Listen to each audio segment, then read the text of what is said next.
Today, we're baking a 3-layer pound cake. Golden, soft, and hiding ribbons of chocolate inside. In one bowl, crack in 3 large eggs. Okay, that was 3 sad-looking eggs. Add 1 teaspoon, or 5 grams of kosher salt, and 1 cup, or 220 grams of sugar. Beat for about 2 minutes until the mixture turns light and the sugar dissolves. Next, add 2 teaspoons of vanilla and 1/3 cup, or 80 milliliters of heavy cream.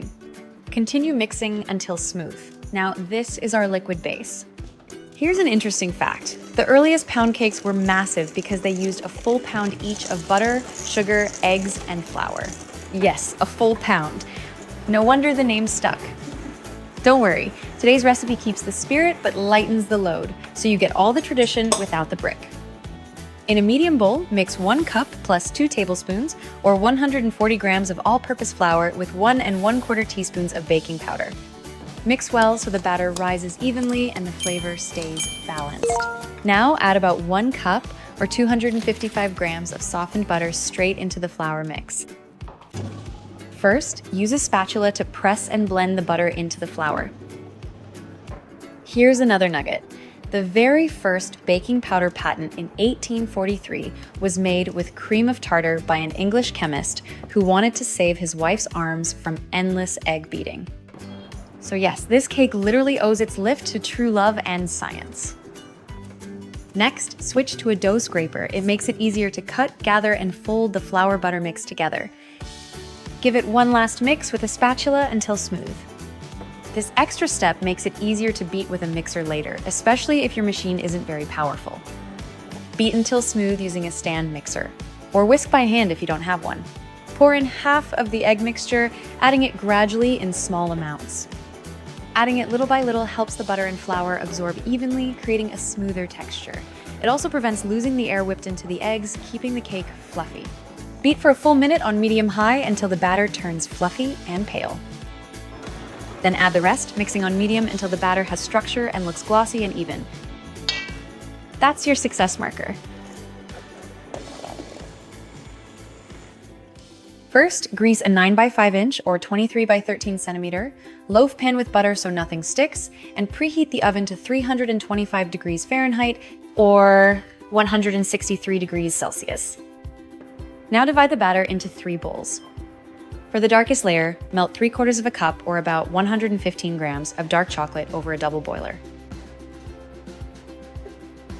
Remove from the heat, stir in 2 tablespoons of cocoa powder, and whisk until smooth and flowing.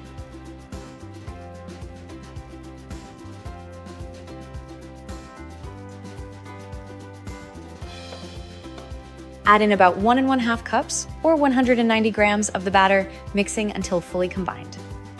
Here's a teeth-shattering fact. The United States Army created the D-ration bar in 1937, a chocolate brick so tough it could chip a tooth.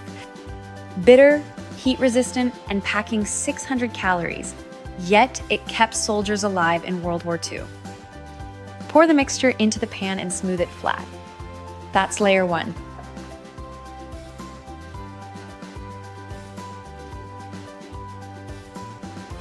For the middle layer, use the same bowl, no need to wash.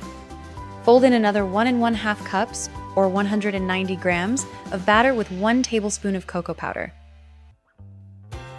Mix until the color is slightly lighter than the first layer.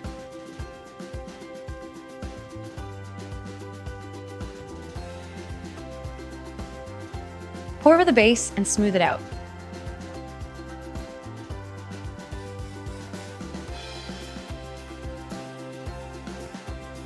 Finally, spread the remaining plain batter on top as the crown layer. Here's a tip. If the second layer looks too dark, that's just the cocoa speaking. If you want sharper contrast, use a little less cocoa in that middle layer so the 3 layers pop distinctly. Fingers crossed, wink wink. Bake at 325 degrees Fahrenheit or 163 degrees Celsius for about 90 minutes until a skewer in the center comes out clean. If the top browns too quickly, tent it with foil. Hey, here's a tip.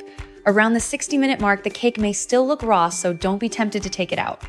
By 90 minutes, it will have risen fully and set with a nice dome. The flavor and texture only come together once it's cooled for at least 2 hours. Patience really pays off here. Turn the pan upside down and gently release the cake onto a board. Be careful here, it's fragile at this stage. Ta-da! Oh no, a piece of the base cracked off. Well, no big deal, flavor's what matters, right? Someone agree with me, please. When you slice in, you should see 3 distinct layers: deep chocolate at the bottom, a softer cocoa middle, and a golden crown on top. And in this case, moment of truth. Uh-oh, my second layer disappeared. Probably too much cocoa made it darker than expected. Learn from my mistake and go easy if you want clearer separation. Now, the best part? Tasting. Slice off a piece, buttery, refined, and soft with every bite. If you try this cake, tell me, did your layers come out team crisp lines or team rustic? And of course, like and subscribe to Leah for more bakes that turn ordinary days into little celebrations.